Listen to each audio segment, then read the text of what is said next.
Me presento un poco yo primero, que soy Abraham Navas y somos el equipo de diseño de Eleven Paths. Eleven Paths es la unidad de ciberseguridad de Telefónica. Tiene, pues bueno, dentro de las distintas unidades de negocio que tiene, hay una que es ciberseguridad, eh, que se llama Eleven Paths. Tiene ese nombre, digamos, como una marca independiente. Y bueno, un poco los aquí presentes somos parte del equipo de diseño. Yo tengo el honor de liderar a esta gente que son una auténtica maravilla. Y nada, contaros un poco que dentro de Eleven Paths es un área de ciberseguridad y por tanto está orientada más al sector B2B. El trabajo de diseño que hacemos aquí lo que tiene que ver con interfaces, porque también estamos empezando a hacer cosas más estratégicas, pero bueno, lo que tiene que ver con interfaces, al final tiene que ver con interfaces operacionales, ¿no? De ciberseguridad, no está muy alejado de interfaces de gran consumo de B2C, como podían ser aplicaciones móviles. Eh, y bueno, surge la necesidad de montar un sistema de diseño, que llevamos con ello unos 6 meses aproximadamente, porque no existía, dentro de Telefónica no existía ningún sistema que para este tipo de aplicaciones web y interfaces operacionales no había nada montado, ¿no? Que nos diera un poco respuesta.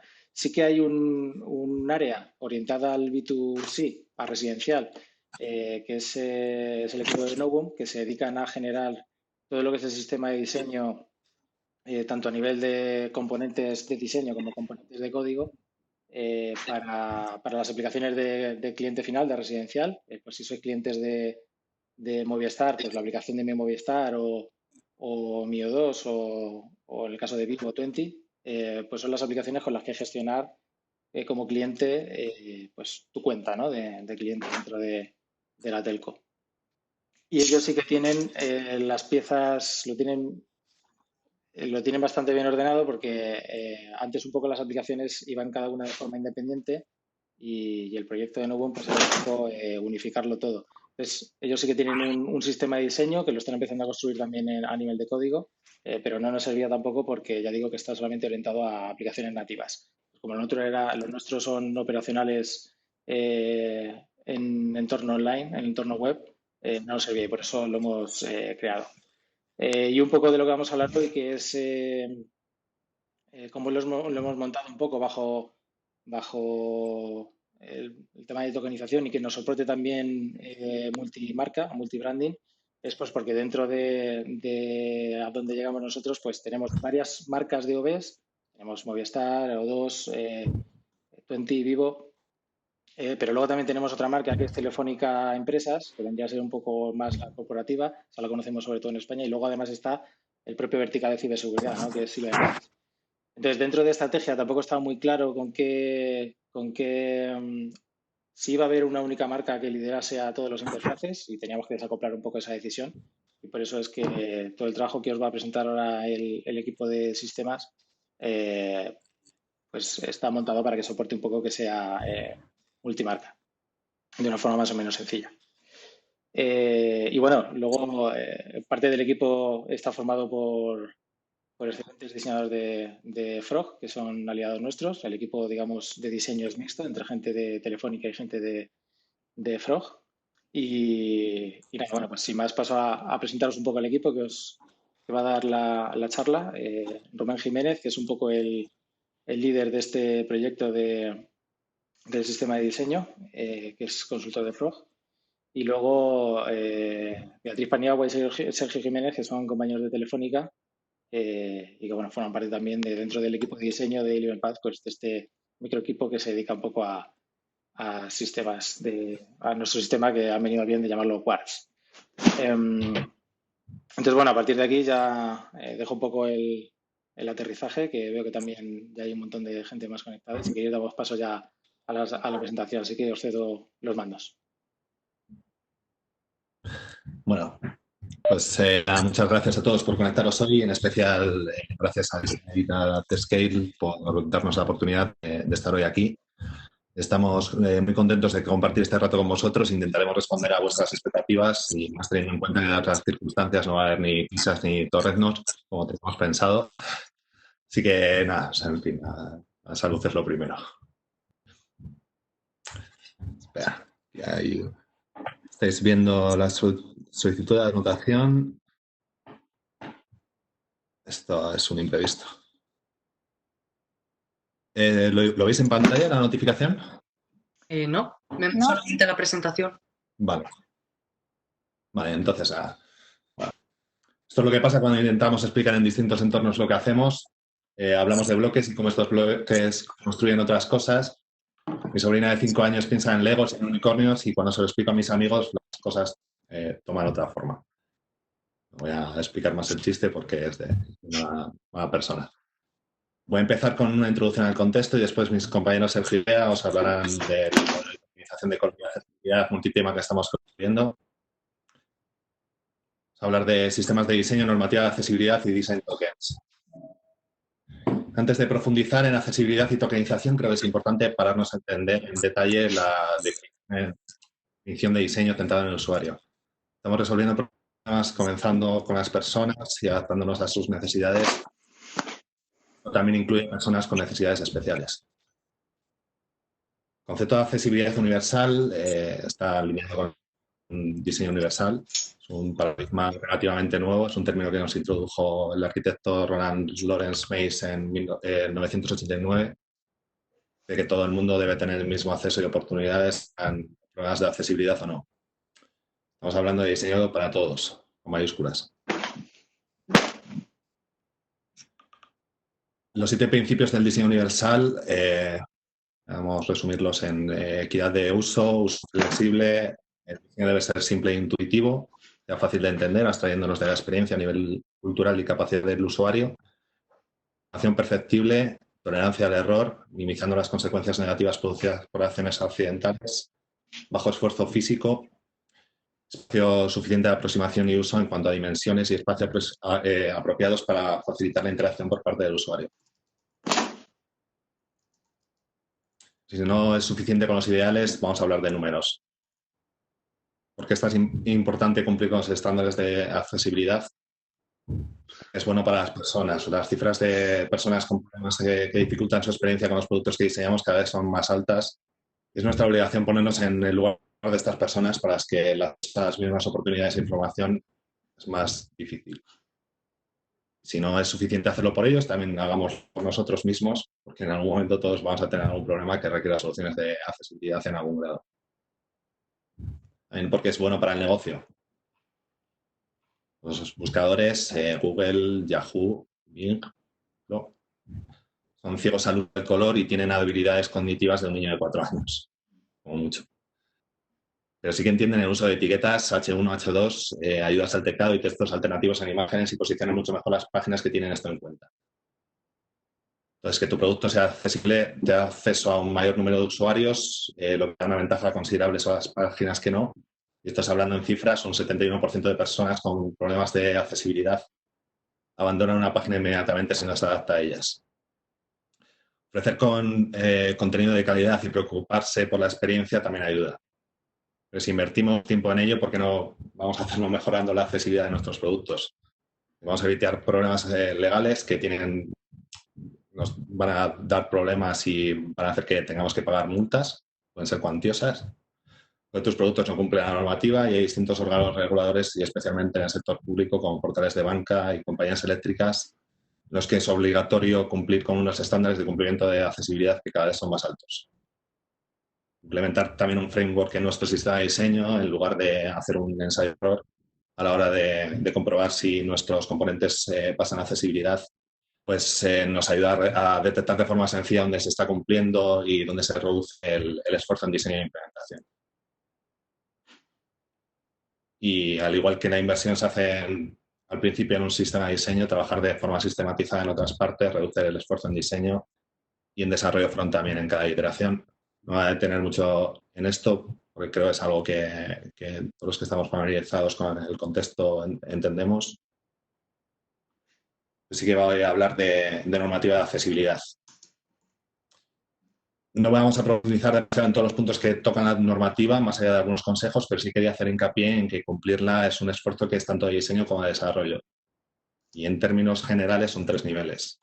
O sea, el nivel más básico, el nivel A, en el que el color no es el único indicador visual que invita a acción, en un botón, por ejemplo, o para activar una respuesta. Debemos apoyar estas acciones de información clara y directa.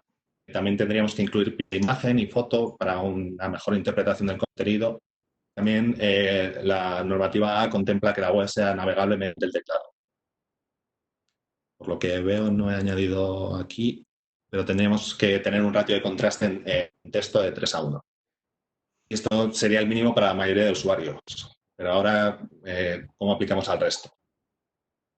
Pues podéis sumar a todo lo que he dicho anteriormente, texto alternativo, introducir en código para todo lo que no sea texto, sea imágenes, vídeo. Y el contraste en texto y elementos interactivos debe ser un ratio de 4,5:1, aunque ahora diremos un poco excepciones. Y el nivel AAA es el máximo nivel, que incluye apoyo a de signos para contenido visual y un ratio de contraste 7:1. Vale. Esto no es nada nuevo. Estoy de acuerdo. Tenéis múltiples posts de Medium que hablan sobre el tema y si queréis profundizar, para que no perdáis el tiempo, quizás hacer hincapié en Norman Nielsen Norman Group. Esto es bastante obvio para los que nos dedicamos a esto. Jesse Hausler de Salesforce es algo menos obvio. Podéis buscar sus posts en Medium que hablan sobre accesibilidad y os ayudarán mucho a aplicar buenas prácticas a vuestros sistemas o a vuestros diseños. Y un resumen podría ser no usar el color como única unidad que aporte significado en elementos interactivos y destacados, o por ejemplo notificaciones que denoten un significado semántico. Podemos apoyarnos de iconos y textos para apoyar y subrayar este significado. También es importante habilitar que la página pueda navegarse con el teclado del lado de desarrollo y en el orden correcto y por nuestra parte podríamos añadir un contraste extra a estos elementos que están en foco. Y puede ser mediante elevation, añadir un borde extra para ver el estado del resto. Para los que habéis trabajado con formularios sabéis que hay que tener claro y conciso los mensajes. Añadir etiquetas, labels para invitar a la información que vamos a introducir debajo de esa etiqueta. No utilizar los placeholders como labels. Obvio también. Usar texto predictivo y, como he comentado, también añadir iconografía que pueda hacernos ver que se trata de un mensaje de error. Personas que tienen problemas de contraste, pues igual no diferencian bien un input que está activo de un input que está en estado de error. Entonces, ayudar con un mensaje y un icono, quizás un borde incluso más grueso, esto puede ayudar a que estas personas puedan percibir bien el mensaje. También redactar texto alternativo para tus imágenes y que este texto sea lo suficientemente autoexplicativo, porque al final, para pasar la AA, quizás simplemente con introducir un texto alternativo ya la pasas porque te lo leen y ya tienes texto alternativo y ok, vale, guay, pasas AA. Pero este texto alternativo quizás no tiene valor si no lo explicamos bien. Aquí en el ejemplo tenemos dos logos de compañías como para introducir tipos de tarjeta Visa y Mastercard. Pues vamos a decir que son 2 tipos de tarjeta Visa y Mastercard, no una tarjeta de crédito, por ejemplo. Y evitar ocultar funcionalidades principales en hover. Podemos mostrar las funcionalidades principales siempre a la vista y ocultar el resto en hover o dentro del menú. Pero entendemos que en tablas y gráficas en las que la interacción con datos es una prioridad y puede ser redundante, evitar esto. O sea, intentar añadir, por ejemplo, para funcionalidades que puedan estar ocultas, que al final en una tabla vamos a visualizar, pues quizás añadir como un menú que pueda activar este tipo de acciones dentro de cada fila o en el top de todas las filas de la tabla. Luego también es importante, y nos vamos a centrar sobre todo en esto, que para conseguir accesibilidad de contraste necesitamos un modelo mejor y necesitamos comprobar cómo está contrastando una capa superior frente a una capa inferior. En este caso tenemos un botón que puede ser una capa superior que es texto. En este caso podríamos introducir también un icono que tenga un contraste de 4,5 a 1 sobre el fondo al que acompaña. Y para esto podemos utilizar plugins de Sketch o de Figma, como pueden ser Stark, que puede ayudarnos a comprobar si estamos cumpliendo con el mínimo que requiere la normativa. Es que nuestro modelo es un poco más complicado, entonces hemos intentado sistematizar también dónde podemos encontrar estos patrones que tienen que cumplir accesibilidad. Y esto ahora os explicaremos más adelante. Siguiente. Os decía antes que la normativa de contraste AA requiere un contraste de 4,5 a 1, pero hay excepciones. Excepciones como, por ejemplo, las imágenes que puedan acompañar a los diseños que nosotros aportamos. Una ilustración, en este caso, no tiene que cumplir el 4,5 de contraste, porque al final son imágenes más complejas, pero sí que aportaremos texto alternativo para estas imágenes para que los usuarios que utilicen un lector de pantalla puedan ver a qué se refiere esta imagen que hemos incluido en nuestro diseño.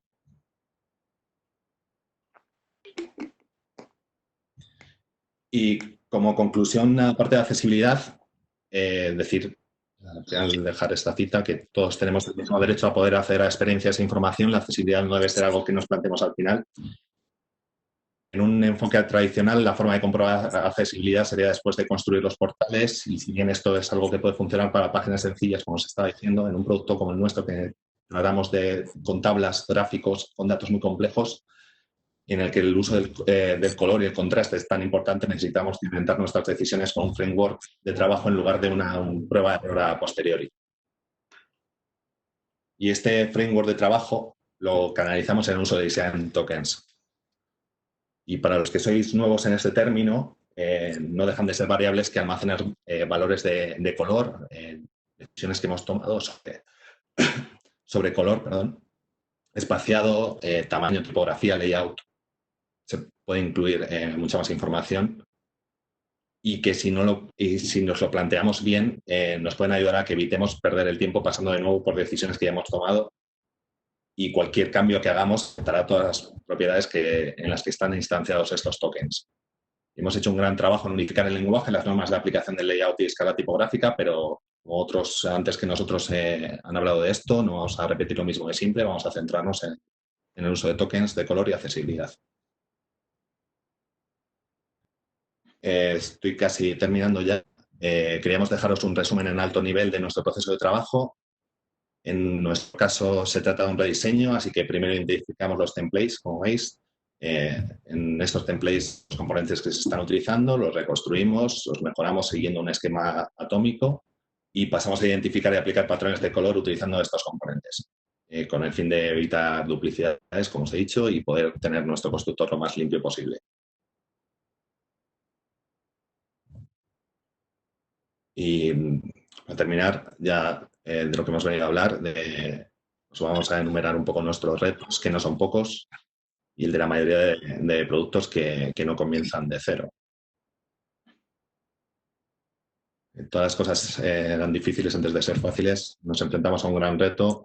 No nos hemos encontrado un faro que iluminaba nuestro camino, como quizás a la hora de crear componentes, que podríamos ver algunos modelos como el de Carbon, que es el sistema de diseño de IBM, o Material de Google. En este sentido teníamos la dirección mucho más clara, y al final era un poco ver las referencias y cómo podíamos aplicarlas a nuestro modelo.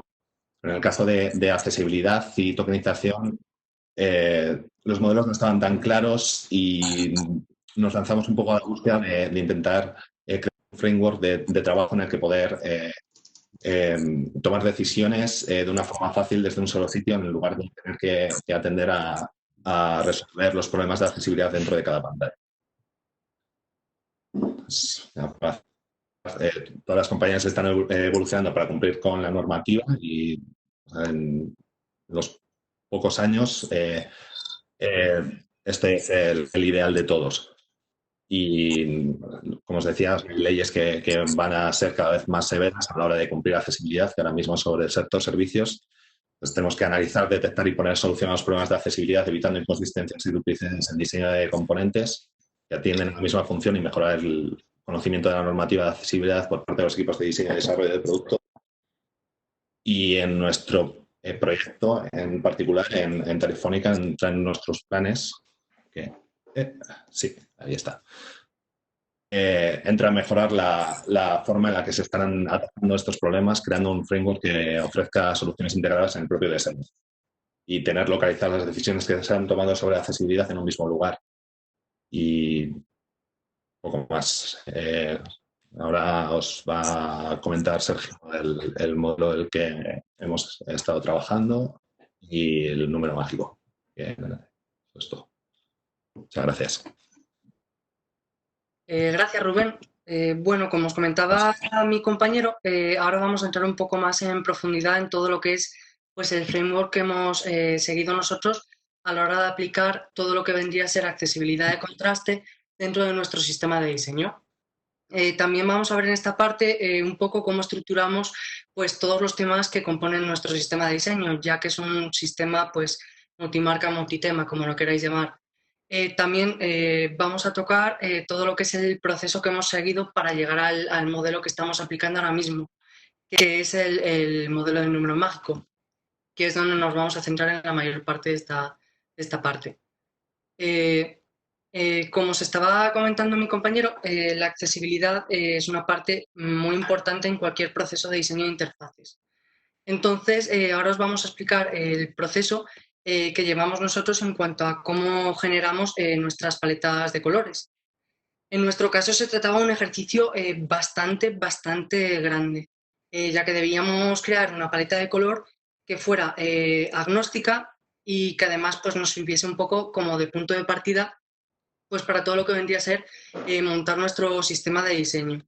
Pero además de esta paleta debían surgir otras paletas secundarias de marcas alternas y además cada una de ellas tenía unos requerimientos y particularidades en base a marca. Además, como se ha comentado antes, nos habíamos propuesto la meta de llevar lo que vendría a ser toda la parte de accesibilidad de contraste en 2020 a todas estas marcas, en un modelo que cumpliese pues, tanto con tokenización como con accesibilidad, multitema. Así que el puzzle que teníamos era enorme. ¿Cómo llevamos todo este proceso? Bueno, pues para llegar al punto donde estamos ahora mismo, que se basa al framework que os estoy comentando, el número mágico, que os vamos a explicar ahora en un momentillo, pues pasamos antes pues, por otros hitos. Entonces vamos a explicarlos brevemente pues, para saber cuál ha sido el proceso y dónde estamos ahora mismo. En primer lugar, comenzamos pues, con un modelo que conoceréis prácticamente todos, que se basa en la forma clásica de hacerlo, que es analizar el contraste de forma manual, pues gracias a plugins como Stark, Plus, etc. En caso de que la combinación analizada pues, resulte acertada y que además podamos usarla en nuestro sistema de diseño porque Marca nos lo ha validado, pues la anotábamos para volver a usarla en otras ocasiones que no necesitáramos, en otros componentes, en otros temas, etc. Como ya sabréis, este proceso pues, es muy tedioso y además es bastante complejo de mantener en cuanto la paleta de colores crezca. Y cuando estamos hablando de colores multimarca y multitema, va a crecer. Se va a generar una paleta nueva por cada tema. Entonces, con este modelo encontramos tres problemas principalmente. Como comentaba, el primer problema sería la escalabilidad. En cuanto a que vayan creciendo los temas que componen nuestro design system por el ámbito multimarca, va a crecer la dificultad exponencialmente en cuanto a mantenerlo. El segundo problema que vamos a encontrar principalmente sería la dependencia de herramientas y documentación externa. Siempre que queramos añadir un color nuevo, consultar un color, pues vamos a tener que salir de nuestro design system, consultarlo, volver y aplicar. por lo tanto no es muy operativo. Y por último, y como mayor dificultad, encontramos pues la lentitud de todo este proceso. Al final hay que realizar pues todos estos pareados de contraste de forma manual, lo cual no es para nada operativo. Sin embargo, también encontramos una ventaja principal, que es la rapidez de aplicación inmediata. Entonces, para sistemas de diseño que sean muy pequeños o que no tengan requerimientos grandes en estos temas, pues es una opción más que válida. Posteriormente, de todas estas inconveniencias, pues pasamos a un segundo modelo en el que lo que hicimos pues, fue automatizar toda la primera parte de analizar pues, todos los colores a manos entre ellos, para ver si de así de alguna manera pues, podíamos agilizar todo este proceso. Para ello estuvimos utilizando varias herramientas y la que más nos convenció fue la de Cloudflare. Esta herramienta, pues lo único que hacíamos era subir todos nuestros colores de nuestras paletas y lo que nos ofrecía era un documento en el que nos decía pues todas las combinaciones posibles y todos los criterios de accesibilidad que cumplían. Como veis, esto pues eliminaba un poco pues toda esa parte manual del principio, con lo que se iba un poco la lentitud que encontrábamos. Sin embargo, seguíamos encontrando los otros dos puntos en contra. Nos librábamos de la lentitud, pero seguíamos teniendo el problema de la escalabilidad en cuanto a que conforme iban aumentando los temas, se iban haciendo cada vez más combinaciones. Entonces, a lo mejor lo que comenzó siendo como 100 combinaciones posibles, acabaron siendo 900 combinaciones posibles en cuanto a accesibilidad de contraste. Por lo tanto, lo que nos ahorrábamos de rapidez por el automatismo, teníamos que gastarlo después en limpiar todo este documento para quedarnos con las combinaciones clave que nos servían. Por lo tanto, generaba muchísimo ruido. Además, también encontrábamos problemático pues, el problema de que siguiéramos encontrando pues, tanta dependencia con herramientas y documentación externa al generar documentos ajenos a nuestro sistema de diseño. Entonces, investigando mucho, llegamos a un tercer modelo que ya sería el del número mágico. Para solucionar todos los pain points que os comentaba en los dos modelos que os he enseñado antes, pues comenzamos un poco a investigar e implementar este modelo. El modelo fue nombrado y desarrollado por el Sistema de Diseño de los Estados Unidos, aunque este estaba aplicado simplemente pues, sobre una tonalidad de un color, base y ya está. Entonces nosotros lo vimos bastante versátil, la verdad, y comenzamos pues como a investigar y a probar un poquito si podíamos aplicarlo en modelos multimarca cuando además tuviésemos pues como contextos en los que marca pues nos pedía bastantes requerimientos de mantener su normativa. Ahora bien, voy a explicaros un poquito en qué consiste el modelo del número mágico, el qué es. Como sabréis, que os ha explicado antes mi compañero, el contraste de accesibilidad se mide pues, en una escala que va de ratio 21/1 hasta 1/1. Entonces, cuanto más alto sea este ratio, es decir, por ejemplo, 21/1, va a tener muchísimo más contraste que 1/1.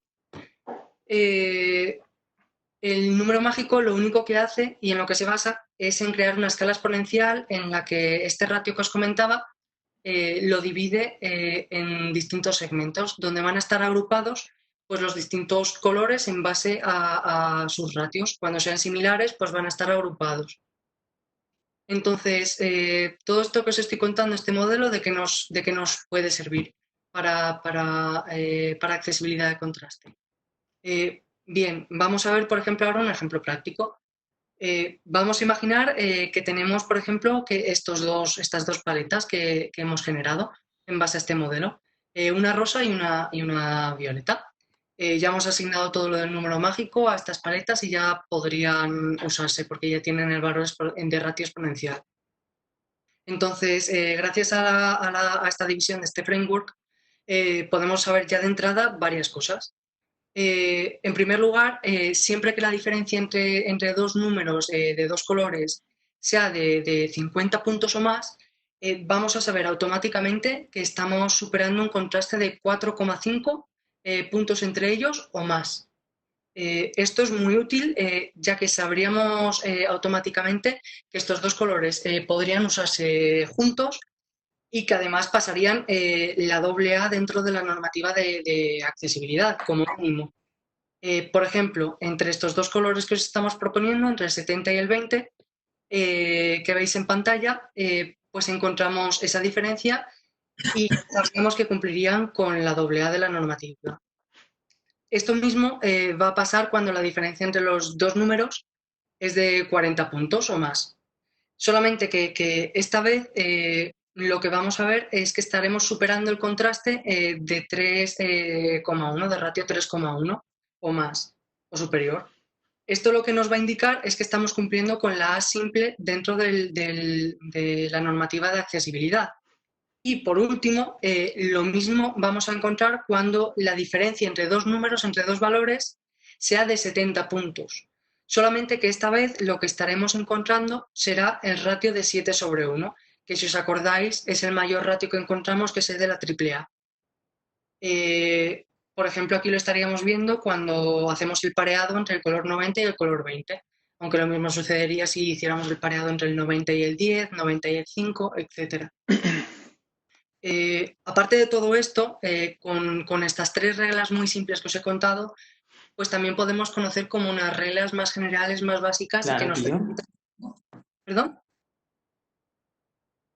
Bueno, que nos facilitan un poco pues como aplicar estas reglas de una forma más general. Entonces, como os contaba antes, la diferencia de 50 puntos pues nos daría la AA dentro de la normativa de accesibilidad como mínimo. ¿Esto qué quiere decir?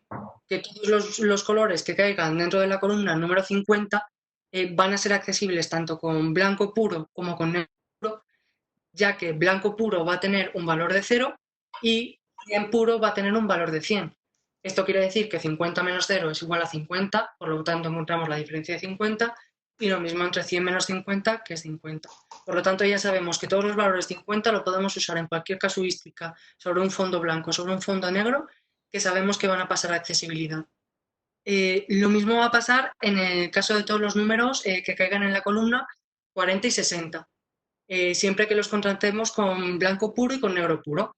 Lo único que esta vez, como la diferencia va a ser de 40 puntos, lo que encontraremos será la A simple, es decir, ratio de 3/1. Esto quiere decir, por ejemplo, que si cogemos cualquier número de la columna 40 y los superponemos a un fondo blanco, pues sabríamos que ahí podríamos utilizarlo en componentes interactivos o en texto pequeño. Y lo mismo si utilizáramos todos los colores de la columna 60 sobre fondo negro. Podríamos utilizarlo en componentes interactivos o en texto pequeño y sabríamos que pasaría accesibilidad automáticamente. Entonces, como habéis visto, es una herramienta súper potente, muy potente para hacer todas estas diferencias de una manera muy rápida, bastante sencilla y haciendo todas estas comprobaciones de accesibilidad sin tener que estar dependiendo de herramientas de terceros, como podría ser Stark, Cloudflare, etc. Y además vamos a mantener toda la documentación pues, dentro de nuestro propio Design System, dentro de nuestro archivo, con el modelo ya aplicado. Ahora vamos a ver cómo podemos construir estas paletas de colores en base al número mágico. Construir las paletas cuando no tenemos ningún requerimiento por parte de marca es facilísimo, muy sencillo. Lo único que tenemos que hacer es coger la tonalidad de la que se compone el color principal y aplicarlo a toda la escala de ratio exponencial en base al contraste que estábamos hablando antes. La cosa se complica cuando ya marca nos da varios colores que componen una misma gradación y tenemos como que mantenerlos. Aquí es donde tuvimos que investigar más y investigar un poquillo sobre si se podía mantener este modelo en nuestro sistema de diseño. Pero parece que sí. Entonces, ¿cómo podríamos aplicar el número mágico en estos casos que os estoy hablando? Pues vamos a ver un ejemplo práctico que es como mejor se ve. Vamos a imaginarnos, por ejemplo, que marca nos ha dado estos dos colores azules que vemos en la parte izquierda. Uno es más oscuro, que sería el color que nos han dicho que es el color principal de marca, y después tenemos un color más claro que pertenece a la misma paleta, lo que pasa es que a uno se le da más prioridad que al otro. Si os fijáis, además, entre ambos pues tienen una pequeña variación tonal. Mientras que uno tiene un valor de 250, el color principal, el otro tiene una tonalidad de 242.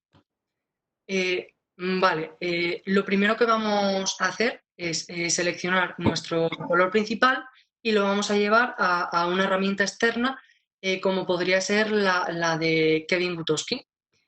Esta herramienta lo que nos va a permitir es descubrir todos los colores dentro de esta tonalidad que tengan un ratio determinado. A nosotros ahora mismo lo que nos interesa es averiguar el punto medio de nuestra escala, es decir, el número 50. Por ello lo que vamos a investigar es todos aquellos colores que tengan una proporción de 4,5 dentro de la tonalidad de nuestro color principal, que sería la tonalidad de 250. Entonces lo que vamos a hacer va a ser trasladar el hex de este color, lo vamos a llevar a esta herramienta y si os fijáis aparece una línea negra en la parte izquierda del recuadro del color picker. Todos los colores que pisan esa línea negra ya sabemos que van a pasar el contraste que le hayamos indicado a la herramienta. En este caso, 4,5. Cualquier color que cojamos de esta línea va a ser nuestro valor 50 de la paleta que creemos, como os decía. Podemos elegir cualquier color dentro de esta línea y van a haber pequeñas variaciones dentro de la paleta que generemos y podemos pues, jugar con eso. Para así intentar acercarlo lo máximo posible a los colores ofrecidos por marca. Entonces, una vez hemos elegido nuestro color, lo que vamos a hacer va a ser trasladar el hex que nos ha dado para llevarla a alguna herramienta pues, de gestión de paletas de colores. Nosotros, por ejemplo, lo que estábamos utilizando era la herramienta de Colorbox, creada por Lift. Aquí lo que vamos a hacer va a ser crear nuestra paleta pues, jugando pues, tanto con su tono, su saturación y su luminosidad. Vamos a intentar además que sea lo más parecida a los colores de marca, como os estábamos diciendo. Entonces, generar aquí la paleta es muy sencillo porque después la vamos a retocar. Lo único que tenemos que tener en cuenta son dos factores. En primer lugar, que tenemos que introducir el rango de tonalidad que teníamos en los dos colores, que si os fijáis aquí en tonalidad dentro de Hue, hemos introducido que vaya desde 242 a 250, que era nuestro rango de tonalidad. Entonces ahí ya tenemos pues, la tonalidad hecha. Otro punto que tenemos que tener en cuenta es que cuando introduzcamos el hex que nos hemos trasladado desde la otra herramienta a esta, que se bloquee en el valor 50, porque era lo que estábamos intentando. Entonces para ello vamos a jugar tanto con la luminosidad como con la saturación. Una vez estemos contentos con la paleta, ya os digo, no tiene que ser perfecta porque la vamos a retocar ahora, lo que vamos a hacer va a ser exportarla a nuestro entorno de trabajo de preferencia, es decir, a Sketch, a Figma, a donde queramos.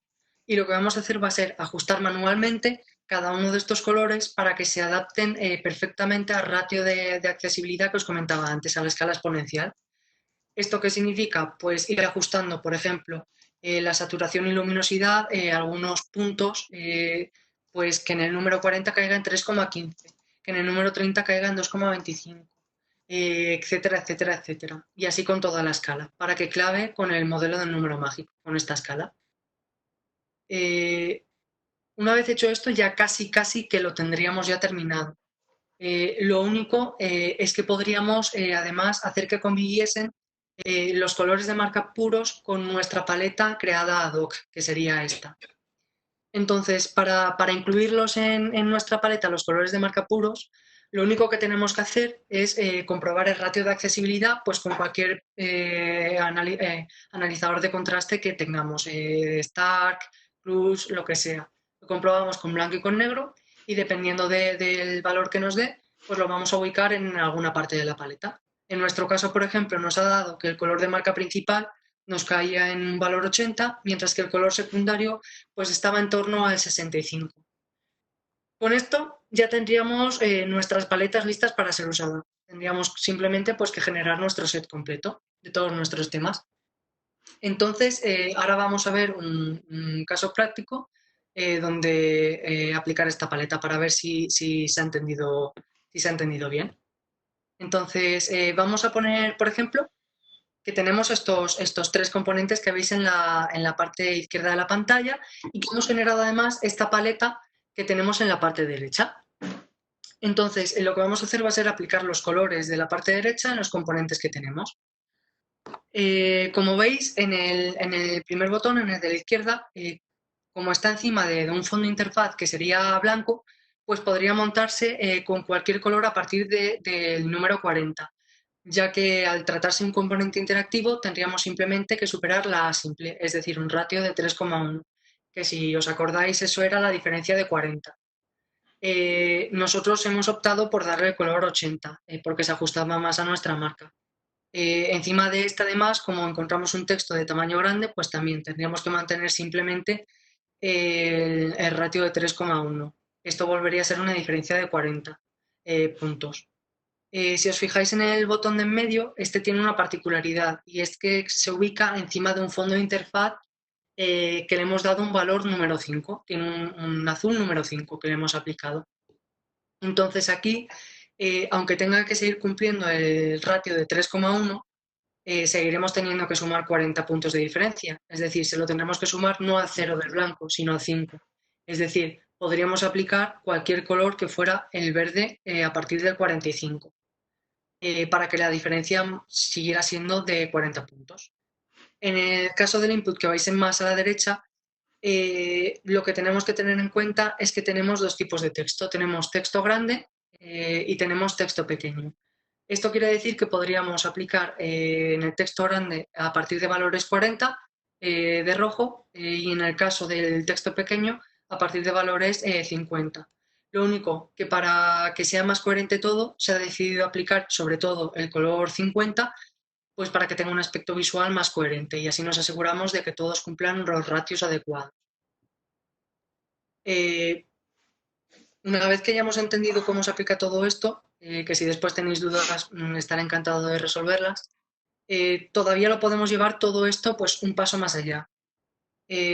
Cuando llegamos pues a la siguiente fase, que sería la de tokenización, que ahora os va a explicar más en detalle mi compañera Bea, pues pensando sobre todo en el modelo multimarca multitema que teníamos, pues como que distribuimos todas las combinaciones y relaciones que habían entre los distintos colores en diversas tablas, para así poder ver de una manera rápida pues todas estas relaciones. Con el modelo del número mágico, pues cada uno de estos tokens de color llevaba el número este de la escala exponencial, entonces nos permitía ver de un solo vistazo pues todos esos pareados, si se iba cumpliendo accesibilidad o no, de una manera muy simple. Esto además nos fue increíblemente útil cuando empezamos a hacer todos esos cambios de colores entre los distintos temas cuando entramos en tokenización, ya que lo único que teníamos que ver eran las diferencias entre estos números y si queríamos mantenerlas en caso de que se cumpliesen, sustituyéndolos por los colores de la otra marca, si queríamos aumentarlos en caso de que no se cumpliese el contraste, lo que generaría después excepciones, como ahora os contará Bea, o si quisiéramos sustituir estas diferencias por la inversa, para generar temas alternos. Esto último, además, nos pareció súper útil, pues eso, para generar cambios de un light scheme a un dark scheme, porque lo único que deberíamos hacer sería invertir los valores del número mágico para hacer el cambio de tema de una manera sencilla. Y esto sería básicamente el framework. Entonces, sabemos que este modelo, la verdad que requiere un esfuerzo inicial bastante grande para montarlo, sobre todo en cuanto a invertir el tiempo y el esfuerzo necesarios pues, para montar todas estas paletas de colores en todas las marcas con esta metodología. Pero es que hemos visto que los beneficios que tiene son ingentes. O sea, merece mucho la pena. Entre los beneficios principales que hemos encontrado, sobre todo que nos va a dar muchísima agilidad, sencillez y potencia, sobre todo al principio de cuando estamos aplicando los colores al sistema de diseño en una primera fase. Como estaremos simplificando pues, toda la comprobación de los ratios de accesibilidad, pues nos va a permitir centrarnos en otras partes del sistema de diseño, como puede ser pues, estructurar, atomizar, documentar, etc. Porque accesibilidad será algo muy sencillo una vez tengamos montado este framework. También nos va a evitar el tener que estar comprobando una y otra vez con herramientas externas o documentos externos la accesibilidad, como pasaba en los otros modelos. Y además esto nos permite pues, centralizarlo todo en nuestro archivo de Design System. pues lo que serían todos los recursos utilizados en nuestra herramienta de trabajo principal, lo cual es una gran ventaja. Y bueno, como último punto, última ventaja principal, creemos que puede ayudar a mantener mucho el foco en la accesibilidad de contraste, dado que es muy útil sobre todo en cuanto a cambios multimarca, como se estaba comentando antes, y esta facilidad pues nos va a servir de mucha ayuda para todo este aspecto multimarca. Y nada, ahora enfocándonos también en el aspecto multimarca y la tokenización de color, pues os va a dar vea un poco más de profundidad sobre el tema. Entonces, esto ha sido todo. Muchas gracias y nada, cuando quieras, Bea. Muchas gracias, Sergio. ¿Se me oye bien? Sí, supongo que sí. Sí. Buenas tardes a todos. Sí. Yo os vengo a hablar sobre la tokenización de nuestro sistema. Y lo primero que tengo para deciros es que nosotros tuvimos mucha suerte. Nuestro marco para iniciar la tokenización era perfecto, ya que pudimos partir desde cero, como quien dice. La apariencia visual de nuestros productos no respondía a las necesidades actuales. Además, no se habían revisado el número de componentes, muchos estaban duplicados, no se había tenido en cuenta la accesibilidad de la forma en la que ha hablado Sergio. Así que después de haber reconvertido los colores a una versión accesible, hicimos una auditoría de componentes y nos metimos de lleno con la tokenización. Quiero puntualizar aquí rápidamente que lo que vais a ver ahora sobre tokenización es en cuanto a la variable de color, que es el tema que hemos estado hablando todo este rato. Variable de color aplicada a texto, a la interfaz, etc. Como dice Nathan Curtis, que es un dios en todo esto de sistemas de diseño, nuestro sistema de tokenización son las instrucciones que rodean y fundamentan el sistema. El contexto de la metodología de diseño atómico diría que los tokens de diseño son considerados un nivel subatómico. Ahora bien, vamos a meternos en ese mundo subatómico. Bueno, pues como veis, este era nuestro estado en este punto. Os vamos a dar las claves para que el viaje os sea más ligero a vosotros. Tokenizar al final no da tanto miedo como puede parecer la palabra. Lo más importante de la tokenización es la potencia, que da la potencia a nuestro sistema, potencia su escalabilidad. Es importante tener dos fundamentos sólidos y haberlos acordados en conjunto, todo el equipo. Si construimos de forma consciente y seguimos un camino coherente, las decisiones se vuelven mucho más ligeras, más fáciles durante todo el proceso. Además, los tokens actúan como una abstracción que ayuda a los diseñadores y desarrolladores a discutir los atributos en los mismos términos, por así decirlo. Un lenguaje común es beneficioso para todas las partes. ¿Cuántas veces no nos hemos entendido diseñadores y desarrolladores? Así como tener una comprensión clara de cuáles son los valores fundamentales de color y cuáles son sus diferentes variantes, sus diferentes caminos. En resumen, los beneficios de los tokens para desarrollo serían, en primer lugar, la reutilización, en segundo lugar, menos trabajo manual para ellos cuando se produce cualquier cambio, y los beneficios para nosotros, los diseñadores, serían, uno, proporcionar una paleta sobre la cual crear diseños más conscientes y mejores, y segundo, estar seguros que los elementos centrales son inmutables, nunca cambian, y tomar las decisiones a partir de una escala acotada. ¿Qué más debemos tener en cuenta a la hora de realizar esta tokenización? Pues principalmente cómo nombrar nuestros tokens. Conocer los modelos de nomenclatura y ser coherentes sería lo más importante para lograr que nuestros tokens cumplan su objetivo principal, que sea legible y que sea claro.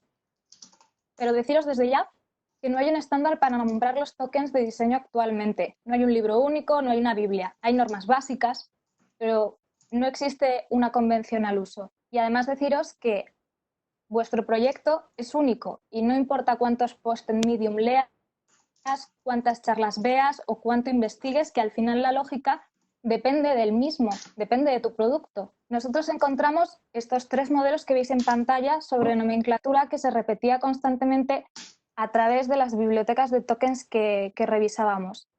La primera, a la que llamaríamos simple, muy sencilla, por favor, vamos atrás.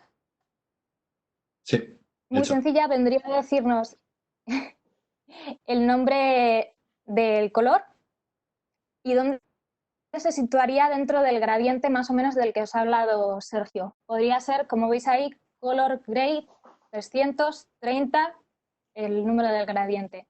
El segundo tipo de nomenclatura sería la más descriptiva. El nombre hace referencia a cuál es su uso, a qué intención queremos dar ese color. Y por último, la que nos encontramos fue la jerarquía que nos propone Style Dictionary, que se parece mucho al lenguaje usado en desarrollo. Nos quedamos con esta porque quiero explicaros más o menos la jerarquía que nos proponía. Como veis en pantalla, categoría, tipo, elemento, subelemento y estado. Pasaría por todas las fases, además de la atomización de un sistema. La nomenclatura es larga, pero es muy útil. El ejemplo que veis en pantalla.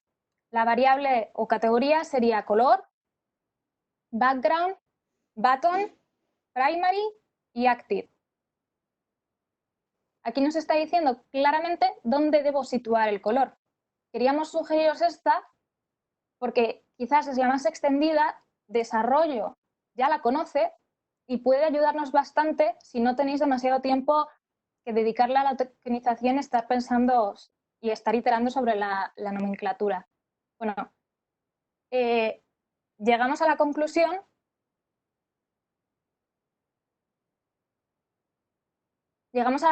como os decía, que existen una infinidad de formas de nombrar los tokens. En nuestro caso, decidimos aproximarnos a la versión más semántica posible sin perder la abstracción necesaria para poder reutilizar ese mismo token en distintos componentes. Así que hicimos un mix. El convenio en cuanto a usar la nomenclatura más corta nos parecía más atractivo y esperar a la creación de tokens de segundo nivel para usar el método ya que proponía el dictionary y que era más acotado. Así que más o menos este fue el proceso que seguimos, el brainstorming. Esto nos llevó bastante tiempo llegar hasta aquí y aún continuamos iterando. Buscamos más similitudes o dónde sería clave incluir un segundo o tercer nivel para controlar mejor nuestro sistema. En nuestro caso, un sistema de diseño que incluye 20 colores en más de 40 componentes diferentes, pues el cambio, os podréis imaginar, el cambio más pequeño a nivel subatómico, como os decimos, del sistema provoca un efecto cascada que nos podría llegar a romper todo el sistema y sobre todo esa accesibilidad a la que apuntamos y queremos como máxima. Como os digo, era esencial para nosotros definir nombres semánticos para los tokens de segundo o tercer nivel y que describieran correctamente su uso para que no cambiaran con el tiempo. Se pueden crear tantos niveles de tokens específicos para componentes según los casos de uso más detallados o donde debamos ser más minuciosos, según el control que queramos tener sobre el componente. Aquí más o menos os enseñamos el camino que llevamos a cabo. El color, como veis, se conforma de unos valores, los cuales, gracias a lo que nos ha contado Sergio, ya contamos con que son accesibles. La luminosidad, la saturación, el tono.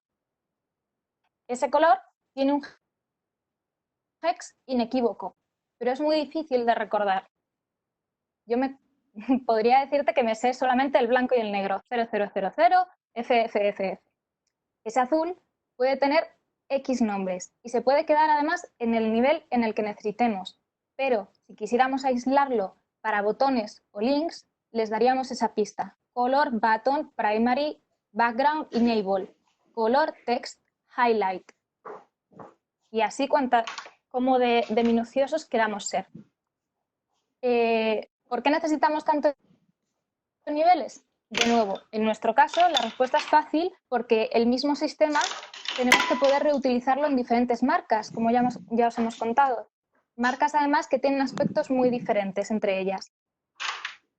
Si no sabes dónde puedes aplicar un color, estás perdido. Estos niveles ayudan a interpretar mejor su uso.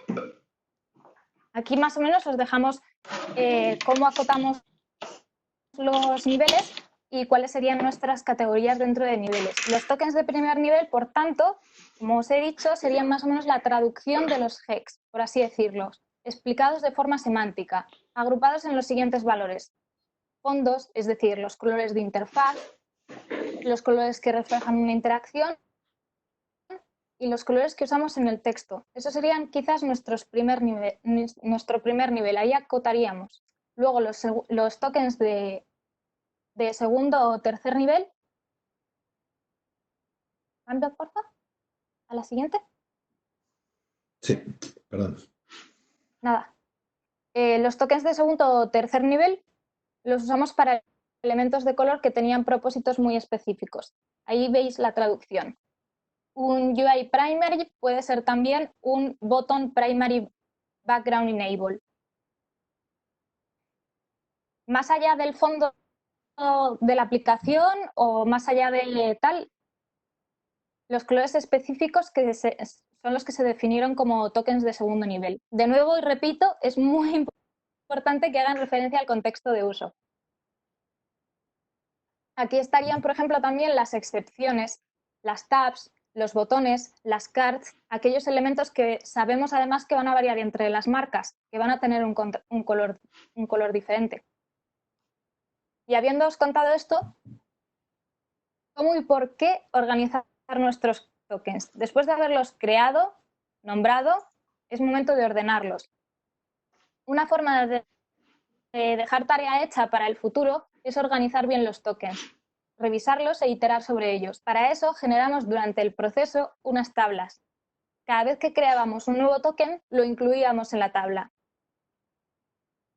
Así era más fácil para nosotros y nuestro equipo además mantener esa tabla y toda esa librería actualizada. La gran ventaja de recoger, como veis, los tokens en forma de tabla es identificar de forma rápida dónde se están usando y controlarlo de forma eficiente. De este modo también es más fácil identificar aquello que nos hablaba antes Sergio de los pareados o las combinaciones ganadoras de accesibilidad, los colores que se usan conjuntamente de forma más habitual. Así estaban controlados y los podemos ver de un solo, lo podemos controlar de un solo vistazo. La forma que elegimos para dividir esta tabla, porque eso también tiene su porqué, y es, o sea, la dividimos según los niveles del Z-index o de profundidad, porque sí es cierto que para hacer la accesibilidad de contraste necesitamos estas capas que se superponen unas a otras. Y además, por eso os decía, por eso os sugeríamos Style Dictionary como método de nombrar los tokens, si es que no tenéis mucho tiempo, es que coinciden con la jerarquía que nos proporcionaba Style Dictionary en cuanto a esos niveles de Z-index. Os voy a poner dos ejemplos rápidos. El primero, imaginaros un botón no va solo, lo primero que iría sería el background de interfaz, por encima del botón, el botón tiene un background y encima del background estaría el texto o un icono. Luego ahí, en la tabla que estáis viendo en pantalla, como ejemplo sería un input disable. En primer lugar, el Z-index número 1, o sea, el primer nivel del Z-index llevaría el color de la interfaz. En el caso del disable, llevaría un background que se superpone al fondo de interfaz. A este se le superpone la tipografía o el icono y finalmente el borde. Si sumamos todos estos colores que tenemos aquí en fila, como ha dicho Sergio, podemos comprobar su accesibilidad rápidamente, si es accesible o no, y actuar en consecuencia. En este caso, perfecto, es accesible. Bueno, pues después de todo lo que os he contado, de cómo se crean, cómo se nombran, cómo los ordenamos, para terminar, ¿cómo llevamos todo esto a la práctica? ¿Cómo se reproduce? ¿Esto nos ayuda en verdad a un sistema multimarca y accesible como es el nuestro? Pues para ello tenemos un ejemplo preparado del que os va a hablar ahora mi compi Rubén. Así que os dejo con el ejemplo, que con eso creo que ya vais a terminar de entenderlo Gracias, todo Bea. mejor. Gracias, Bea. Pues nada, o sea, esto al final es un modelo teórico que, como podéis ver, es complejo construir, es complejo a aplicar. Nosotros hemos decidido, creo que no hemos hecho suficiente énfasis, sacar excepciones en cuanto a... Veíamos que los botones, por ejemplo, eran unos componentes sobre los que estábamos aplicando unos colores que no podíamos llevar a las distintas marcas. Una marca con la que trabajamos, que de repente los botones primarios tienen un color, los secundarios tienen otro, unos son de fondo, otros son de borde. Entonces necesitábamos un poco tener como un constructor y una forma fácil de detectar en qué punto se posicionaba este elemento que entraba en contraste con con un fondo o el elemento que iba inmediatamente detrás. Entonces, en los botones, por ejemplo, aislamos excepciones y sí que mantuvimos para componentes que fuesen, que no llevasen un componente de, valga la redundancia, de interacción, ponerles como un valor y todos los que sí que tienen, están sujetos a estados, darles un valor interactive. De esta forma podemos aplicar sobre distintos patrones de componentes que tienen la misma funcionalidad, los mismos colores y no tenemos que estar repitiendo una y otra vez. Entonces, creo que tenía bastante valor y esto mediante el número mágico podíamos ver realmente qué contraste tenía esa capa, que podía ser un borde o un fondo o un texto, que cómo funcionaba con la siguiente. Y es, al final, esto lo llevamos al entorno de trabajo en el que estamos trabajando nosotros, que es Sketch. Esto, creemos que se puede aplicar igualmente a Figma. Entonces, que al final nuestros equipos de trabajo están familiarizados con Sketch. Hay cosas que todavía no nos gustan porque a la hora de aplicar tokens sobre tipografías tenemos que repetir una y otra vez la misma tipografía con todos los valores de color que vaya a tener y esto no es nada práctico. Ahora han introducido una nueva funcionalidad que se llama Themes, que es que aplican como un color, un valor de color global que puedes aplicarlo sobre un icono, sobre un texto en forma de grupo. Pero es que esto tampoco son layer styles. No son estilos que tú puedes crear y puedes nombrar y puedes tener organizados de una forma ágil y una forma fácil. Entonces, creemos que es algo que todavía tienen que mejorar. Pero que van en esta dirección y nosotros no vamos a abandonar el barco todavía porque nos sentimos también cómodos con la herramienta. Lo que sí que hemos hecho es aplicar estos valores de tokens sobre distintos temas. Un tema podría ser el tema Telefónica, donde tenemos aquí aislado para que no enseñar todo el modelo. Lo podéis ver unos tokens de tipografía sobre el que aplicamos un token de color. Tendréis también unos layer styles, que en este caso son de forma, pero también son de fill, pero los tenemos también de borde, sobre los que aplicamos estos valores de tokens. Creamos varios temas con esta tabla de pareados, comprobando el contraste entre los distintos niveles de Z-index de los distintos elementos. Teníamos otro tema que es Telefónica Dark, por ejemplo. Hemos creado ad hoc para esto.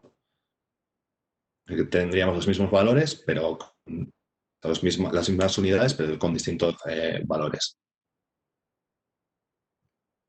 Nosotros a la hora de instanciar componentes desde esta librería, desde cualquiera de ellas, nosotros trabajaríamos con un tema base, que en este caso es Telefónica Empresas, con el plugin que han desarrollado el equipo de Novum, que es el otro equipo de Telefónica que ha estado trabajando en un sistema de diseño para 20 en el caso. Nosotros pasamos el plugin, seleccionamos el tema que queremos aplicar y como las instancias y símbolos, bueno, en este caso no son símbolos, son los styles y text styles, tienen el mismo nombre. O sea, al final, Sketch encuentra la duplicidad en el nombre y te sustituye por el tema que elijas. En este caso, tan fácil. poder estar trabajando un producto y tienes que aplicar un esquema de marca diferente, pues pasamos el plugin y con esto ya tendríamos la misma pantalla, misma estructura. La idea es ir un nivel más y también aplicar tokens de espaciado sobre esto, también para cambiar un poco el aspecto visual de los distintos temas. Pero de momento creemos que no es poco lo que hemos logrado y nada más. Entonces, esto es todo. Voy a quitar a David Hasselhoff. No hace falta, lo puedes dejar en la pantalla, no molesta. Bueno, pues Y muchas gracias. No, bueno, que ruegos y preguntas, lo que había algunas por aquí que iba dejando la gente por el chat. Si queréis las vamos leyendo para que las veáis pudiendo dar respuesta. Y luego después de estas que hay por aquí, si alguien directamente quiere entrar, pues que se desmute y que enlace alguna pregunta. Así que si os parece, vamos con la primera de ellas, que Juan Jesús preguntaba y decía que de dónde podía sacar, un poco la parte que estaba dando primero Sergio, que de dónde podía sacar esos números, el 90, el 190, el 70, etcétera, que cómo podía sacar esa escala. Si se refiere, o sea, creo que eso no se está refiriendo a la escala, creo que son los valores que ponían debajo de los colores de marca. Eso es un formato de color que se llama HSV. Está en ese formato, por ejemplo, creo que se refería al 242, 250, por ejemplo. En nuestro caso, se refiere, por ejemplo, a la tonalidad. Eso te lo va a dar automáticamente cualquier entorno de trabajo de diseño. Pues, por ejemplo, en Sketch puedes trabajar en entornos HSV, HSL, Hex, lo que tú quieras. En este caso, como lo íbamos a exportar a la herramienta de Kevin, esa herramienta trabaja en el formato HSV. Por lo tanto, necesitábamos que estuviese en ese formato para trabajar con ello. No sé si he respondido con esto. Bueno, pues que nos pregunta... que se manifieste. Sí, Juan, si estás por ahí, dinos si era eso a lo que te referías o... Sí, si son otros números los que te referías, te contesto a eso. Vale, si quieres seguimos con la siguiente mientras. Sí, comentaba por aquí, Juan Serrano comentaba que si usamos todos los colores, que si no son demasiados, todos los que aparecen en la paleta. No utilizamos todos los colores. No. O sea, esas paletas simplemente se montan para generar lo que sería el modelo del número mágico. Pero después, a partir de ahí, seleccionamos los colores en la fase de tokenización. De hecho, creo que hay como unos 10, 12 colores por marca o algo así de momento, porque intentamos hacer como esas generalidades. Por ejemplo, en el input que tenía el rojo 40 y el rojo 50, en lugar de usar esos dos valores, nos quedamos solamente con el valor 50 y así nos es más ambivalente. Lo que hacemos con esto es reducir tokens, que para esto sí quiero estar mis compañeros un poco cómo generamos pues esa parte de tokenización para el ahorro de colores. Sí, lo que tenemos en esto es... Bueno, nos solapamos. Dale, Rubén, dale. No, da igual, ¿eh? Es que tiene cierto retraso esto y parece que hablamos a la vez. Nada, que, o sea, solo iba a puntualizar que al final, para añadir a lo que ha dicho Sergio, es que lo que tenemos es un constructor que podemos aplicar sobre nuestros tokens. Entonces, a la hora de detectar fácilmente si una combinación cumple el estándar de accesibilidad que tiene que cumplir por tratarse de un texto grande, un texto pequeño, en contraste con un fondo que vaya a ser interactivo o no, esta escala nos permite de una forma fácil, con una resta, saber si da 40, tenemos 3 a 1, si tenemos 50, 4,5 a 1. Entonces, es simplemente eso, o sea, mantenemos como constructor y lo vamos introduciendo según vayan saliendo nuevas necesidades dentro de nuestro modelo. Vale, por aquí arriba. Había otra por aquí que preguntaba Carlota Eduardo. decía, los generadores de... ¿Perdón? Bueno, que va perdón. va un poquito con delay esto. Sí. Decía Eduardo que en qué caso conviene usar la escala HSV y la hexadecimal cuando nos referimos a color. Yo lo utilizo dependiendo de la herramienta porque al final me veo forzado. O sea, yo, por ejemplo, a mí la escala que más me gusta es el modo de color, perdón, que más me gusta es el HSL. Sin embargo, me he visto forzado a trabajar en la primera parte del proceso en HSV y después pasarme a mi escala favorita. Esto te lo van a ir dando un poco las herramientas y el workflow que sigas. Al final, prácticamente todas las herramientas llevan conversores de estos formatos, entonces no hay ningún problema en pasar de uno a otro, indistintamente. Y bueno, cada uno tiene su utilidad, claro. O sea, Hex es mejor para desarrollo, HSL es mejor pues para enfocarte en luminosidad, saturación y tono, etcétera, etcétera. Cada uno tiene sus ventajas e inconvenientes.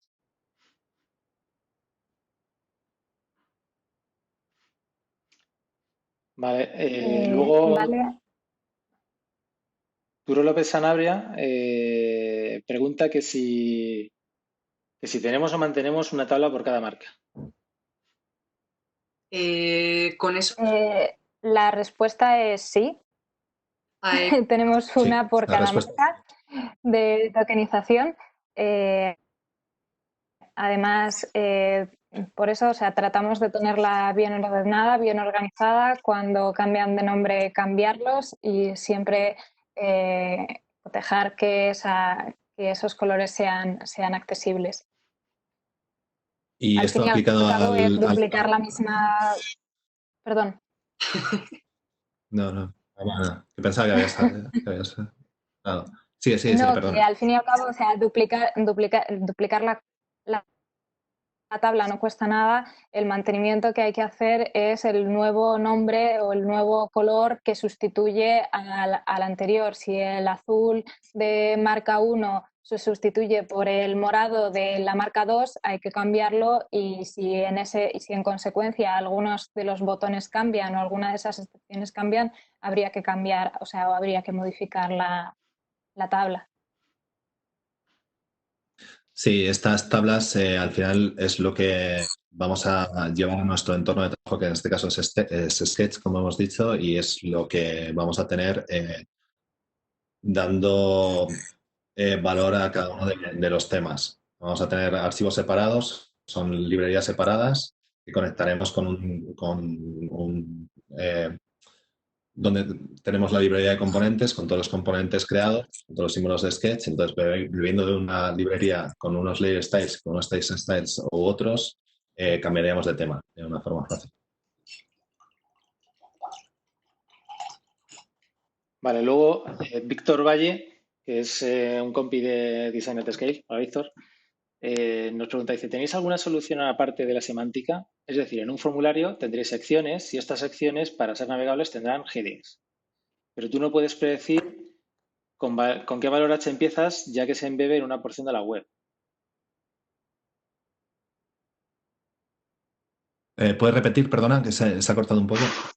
Sí, dice, ¿tenéis alguna solución aparte de la semántica? Es decir, en un formulario tendréis secciones y estas secciones, para ser navegables, tendrán headings. Pero no puedes predecir con qué valor H empiezas, ya que se embebe en una porción de la web. No sé si entiendo del todo la pregunta. yo tampoco. Si quieres, Creo Víctor, que te estás directamente... refiriendo... Sí, estoy por aquí. ¿Se me oye? Vale. Buenas. Hola. Sí. Va, bueno. ¿Qué tal? A ver, imaginaos que tenéis un componente, ¿vale? Y que es un formulario, y un formulario puede tener diferentes secciones. Y para poder navegar el formulario bien, cada sección tiene un valor de heading, un H2, un H3. Ahora tú coges ese componente que es un formulario y lo quieres tirar dentro de una web, donde hay muchos más headings alrededor. Y tú no puedes predecir dónde está... o sea, qué heading le corresponde a tu formulario. ¿Tenéis alguna solución para ese tipo de caso? Hemos Hemos creado para esto, en nuestro modelo estamos encontrando algo parecido, pero o sea, no hemos llegado a este nivel todavía en el que lo tenemos que trabajar dentro de un formulario. Pero tenemos, por ejemplo, tabs de distinto nivel de prioridad sobre el que aplicamos un contraste diferente. Entonces, con esto ya estamos creando unas pequeñas jerarquías entre componentes que atienden a funciones parecidas. No sé si es a lo que te refieres. Yo también quería puntualizar que, por ejemplo, para los colores de texto sí que tenemos unos colores mucho más acotados que suelen tener un rango de contraste más alto, precisamente para esos casos en los que dices que puede haber diversas jerarquías, para siempre respetar esa accesibilidad. En parte sí responde a lo que pregunto, pero me refiero a si tenéis algo que cambie dinámicamente cuando a la hora de programar tiras un formulario en una pieza que ya es un monolito ahí. No hemos llegado todavía a ese nivel. O sea, lo que hemos planteado, todavía tenemos que tener este diálogo con desarrollo para ver si les encaja en todos los puntos. Pero lo que estamos construyendo a nivel teórico y a nivel práctico también en nuestros documentos de Sketch son excepciones donde podemos localizar todo esto que esté fuera del modelo. Por ejemplo, los botones los hemos sacado como excepciones porque habíamos detectado que cada una de las marcas aplicaba una lógica diferente. Igualmente, tenemos tabs de dos niveles en las que uno tienen como una caja tipo button group, otros tienen una línea debajo que subraya al final el contenido en el que estás posicionado. De esa forma, tenemos como dos jerarquías de tabs y lo hemos sacado también al nivel de excepciones porque no podíamos introducirlo dentro del resto de patrones, componentes donde teníamos todo lo interactivo.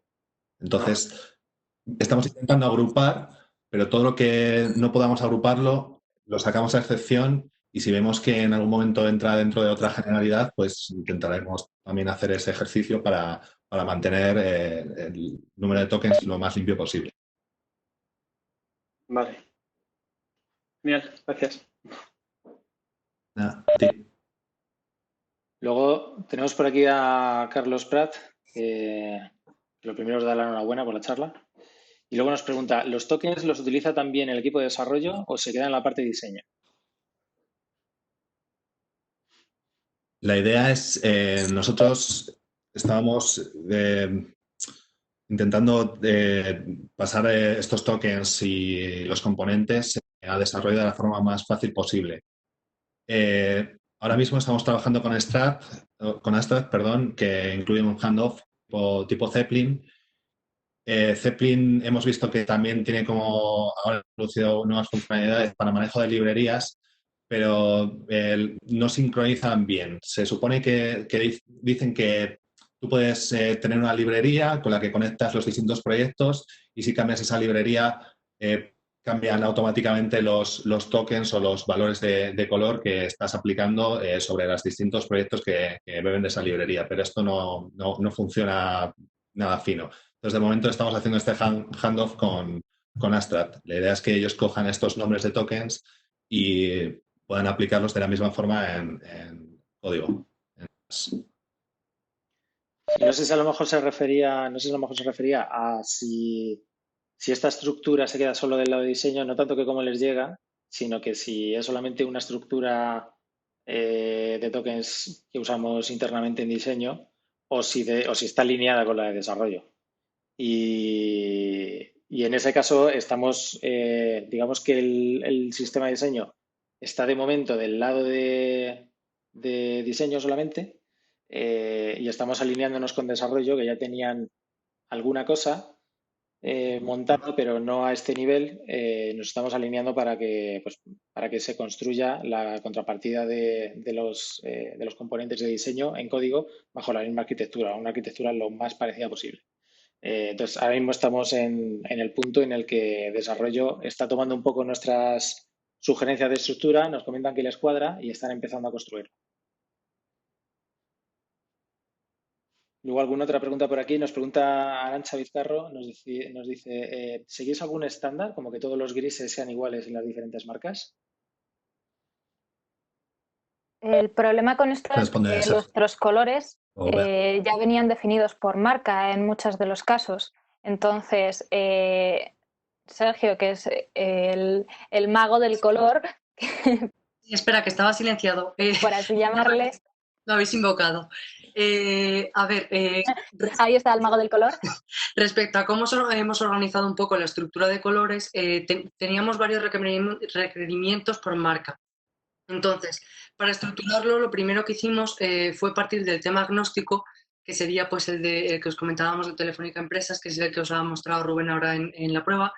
Entonces, a partir de los colores de esa marca, organizamos un poco la estructura, centrarnos sobre todo en que a futuro pues la íbamos a tokenizar. Entonces, queríamos mantenerla más o menos simple. Entonces, la forma de estructurarlo fue seleccionar 3 colores de marca principal, que sería el primary, secondary y tertiary. Después lo que teníamos era un semáforo de semántica compuesto pues, por distintos niveles de riesgo, que sería pues, lo de danger, warning, attention, que vendrían a ser pues, los clásicos estados. Y después teníamos 2 tipos de grises, que serían como los colores neutrales. Entonces, lo que hacíamos era, teníamos este tema agnóstico y a partir de ahí sacábamos todos los colores de las demás marcas. Entonces, en caso de que marca nos proporcionase ya un color, pues sustituía el que venía el del tema agnóstico. En caso de no obtener ese color, utilizábamos el del tema agnóstico.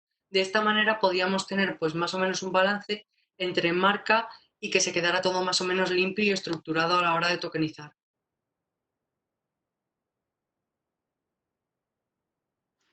¿Ya? Luego hay una pregunta muy parecida que decía si creábamos una paleta por cada producto o tenéis alguna paleta general para todos. Creo que lo que ha dicho Sergio responde muy bien a eso. Y es que sí, o sea, debido a los requerimientos de marca, cada producto lleva unos colores distintos según cada uno. Y luego tratamos de reutilizar colores, como bien ha dicho, quizás en semáforos de riesgo, cuando nos falta un rojo, lo sacamos de la marca 1, lo introducimos en la marca 2 y lo mismo con los grises. Tratamos de reutilizar colores siempre que se pueda, pero siempre manteniendo pues esas reglas de marca, esas reglas de marca que nos vienen impuestas de antes. Perdón, que el perro lo que tiene. Cosas del directo y de la cuarentena. Luego nos pregunta José Luis González que si podemos detallar cuánta gente trabaja en este Design System. Pues son ellos 3, Rubén, Bea y Sergio. Son las 3 personas que están a cargo de esto y para más señas llevan 6 meses, creo que es, ¿no? El tiempo que se ha llevado más o menos Sí. montar toda esta estructura, Sí, no más solo esto y el resto de componentes y demás, lo que es hasta donde está ahora mismo el sistema de diseño. Luego ya nos preguntaba también que cómo pasamos esto a desarrollo, que es un poco lo que hemos contado, ¿no? Que estamos ahora iniciando el traspaso, por así decirlo, para ver un poco sobre lo que ellos tienen montado, que es un sistema bastante, o más bien una librería de componentes, cómo escala esa librería de componentes. En algunos casos sí que tenían ya previsto poder soportar distintos temas, porque algunas de las aplicaciones que hay sí que soportan un poco tocar algunos valores para adaptarlos, por ejemplo, a algún cliente. Pero les estamos un poco presentando el planteamiento que hemos hecho desde diseño para que responda un poco a las necesidades de mantener por un lado, mantener y hacer escalar el propio sistema y luego cómo poder usarlo desde diseño de producto. Y bueno, pues eso, están tocando un poco los inputs que les estamos pasando de la estructura y la verdad es que parece que les encaja. Luego Eduardo comentaba tenía alguna otra duda sobre el tema de la escala de colores, de los 90, los 80, los 70. Preguntaba que si esa escala sale de la herramienta de Lift. También se comentaba No. por aquí que si hacía alusión solamente a una escala de luminosidad. Y no es exactamente solamente eso. Si podéis dar un poquillo más de info, que vaya alguna duda sobre eso. Vale, perfecto. A ver, Si quieres, perdona, si quieres a lo mejor lo puedes hilar con el tema del HSL. vale, sí, sí, sí. Sí, es que al final es eso, o sea, al final accesibilidad en lo que se basa es en contraste y al final para ver contraste lo que estamos utilizando son estos ratios. Entonces, estos ratios como se obtiene es, si tú te vas a cualquier gestor de colores de cualquier herramienta y utilizas un modo fusión color sobre cualquier tanda de colores, lo que va a hacer va a ser mezclarte la luminosidad, la tonalidad y la saturación para crearte una paleta de grises. Esta paleta de grises lo que te va a dar va a ser ese contraste. Comparas esos dos grises, que sería del blanco hasta el negro, para sacar su contraste. Que estos son los ratios. Entonces, los números esos, el 90, el 80, el 70, tal, eso ha sido porque nosotros lo hemos decidido así, pero si te fijas, también teníamos, por ejemplo, un color de marca que era un 65. Esto quiere decir que esta escala exponencial se puede dividir en tantos pasos como tú quieras. Cada uno de estos pasos lo que llevará así será todos los colores con el mismo ratio de accesibilidad. Y eso se deberá mantener siempre. Y deberá ser dentro de esta escala exponencial, que va desde el 21 hasta el 1, como os digo. Siendo 21 el negro, y, o sea, el que tiene más contraste, y el 1 el que tiene menos. No sé si con eso queda un poco más claro. He respondido a las dos preguntas un poco a la vez. Bueno, si no, pues que nos repregunte Eduardo. Luego Alfonso Morcuende nos comenta, dice, ¿cómo se relacionan los diferentes niveles que habéis comentado con la estructura de ficheros a nivel token? ¿Sabes? Sí, hola, perdón, ¿qué tal? Que es que he hecho la pregunta antes que respondierais que la parte esta de que todavía no estabais estructurando esto con desarrollo, que estáis todavía convenciendo a la gente de desarrollo. Entonces, era por Sí. si la estructura, si los tokens más allá de estar como valores en Zeppelin, si a nivel de arquitectura, en desarrollo, que cómo estaba montado. Pues eso, Que bueno, si a No te nivel podemos dar respuesta todavía. Ah, no. Te contestas a tu Rubén. Bueno, tira, Abraham. Tira, Abraham. Bueno, no. A ver, eso es lo que hemos comentado ya, que a nivel de desarrollo todavía no.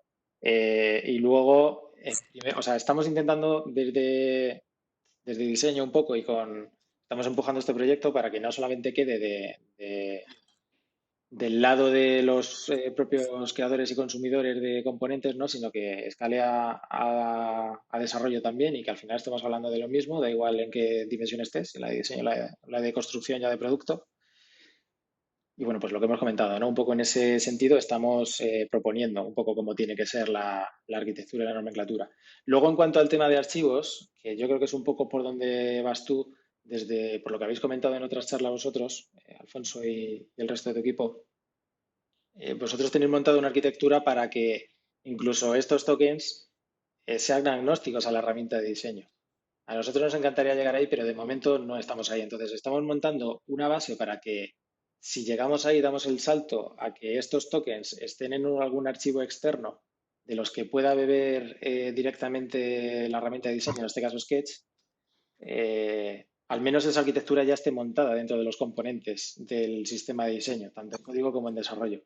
O sea, tanto en código como en diseño, pero de momento están, digamos, acoplados. No es más que una estructura que intentamos que sea lo más escalable posible, pero aún hay dependencia, digamos, que es lineal, ¿no? Haríamos un cambio en diseño que luego pasaría a desarrollo. No sería un cambio a un nivel mucho más alto, donde actualizas cualquier valor de cualquier token y ya directamente escala tanto, o se aplica tanto a las herramientas de diseño, que pueden ser varias, no tiene por qué ser solamente una, como a las librerías de código, que tampoco tendrían por qué ser una, podrían ser varias. Dependiendo del framework que quieras usar, pues tener varios. Entonces, a esa altura o a ese nivel todavía no hemos llegado con esto. Sí que nos molaría, pero aún no estamos ahí. Pero creemos que la arquitectura que estamos montando lo soportaría. Luego otra pregunta, son las 8 ya, vamos a ir concluyendo, que también si hay gente que es la hora de aplaudir, ¿no? Se nos va el tiempo. Sí. Vamos a dar duda, Bien. esa respuesta a algunas últimas Eso preguntas que hay es. por aquí, que creo que había un par más. Nos comentaba David Aragonés. Nos pregunta, habéis comentado que los elementos interactivos con solo cumplir A simple es suficiente.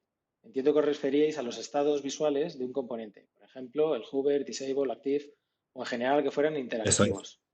Lo pregunto porque siempre habíamos creído que si había que cumplir AA, era AA con todas las consecuencias, salvo en un disable, que es como un caso especial según la W3C, si mal no recuerda. Exacto, sí, nos referíamos a eso, a los distintos estados que componen un componente. Sí.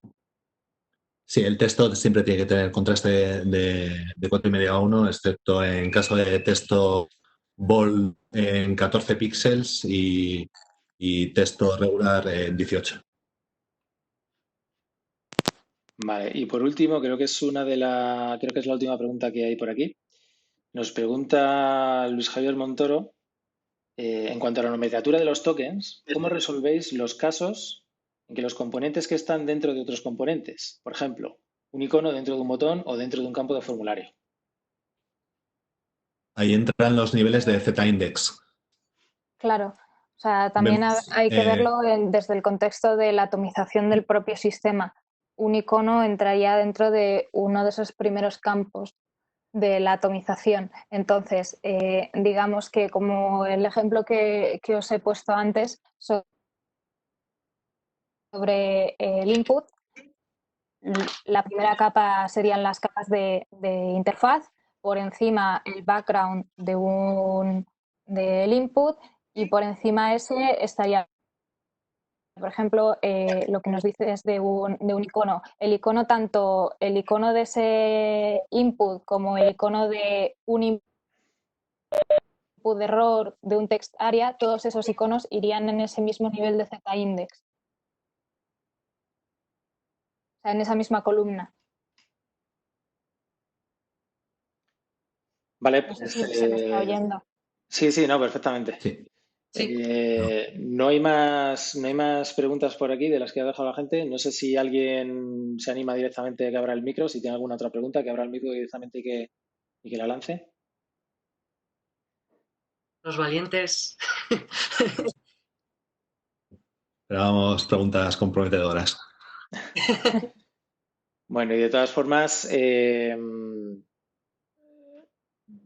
bueno, no hemos preparado una slide con nuestros contactos ni nada, pero vamos, nos tenéis en el meetup de Design at Scale, nos tenéis, o sea que si tenéis cualquier duda, nos llegarán directamente las dudas, las podemos resolver.